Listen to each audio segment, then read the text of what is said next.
This free step-by-step video comes to you directly from Haynes, creators of the world's best repair manuals. Fix your car or truck the right way with our accurate and reliable information at your side. You can complete more than 200 jobs on this vehicle when you purchase the complete online manual at Haynes.com. Warning: always replace the shock absorbers as a set. Never replace just one of them. Block the front wheels. Loosen the rear wheel lug nuts. Raise the rear of the vehicle and support it securely on jack stands.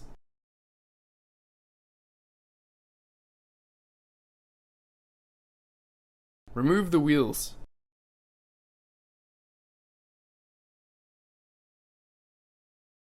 Note: the procedure is not shown using a floor jack to support the rear lower control arm when the shock absorber is removed. Although it is not necessary on this particular model, other models may vary. It is always a good idea to support the lower control arm to prevent the coil spring pressure from pushing the control arm downward, just in case. Remove the shock absorber upper mounting bolts, then discard them. New bolts must be used during installation.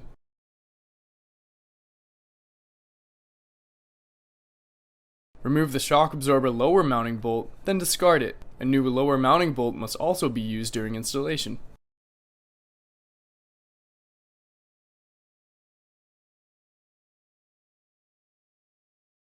Remove the shock absorber.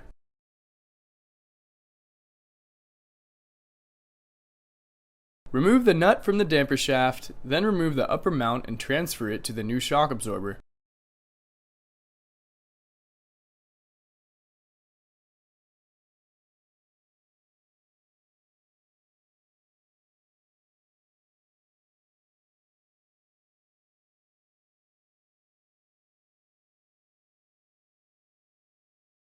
Tighten the nut to 15 foot-pounds. Install the new shock absorber and its mounting bolts.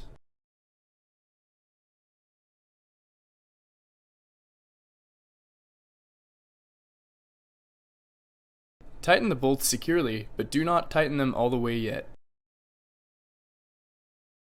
Raise the lower control arm to simulate normal ride height. Tighten the lower mounting bolt to 111 foot-pounds, then tighten it an additional 60 degrees. Tighten the upper mounting bolts to 74 foot-pounds. Remove the jack from the lower control arm. Caution: new shock absorbers are gas-filled and come compressed and retained with a fiberglass strap. Do not remove the strap until the shock is installed. Install the rear wheels and lug nuts, then safely lower the vehicle.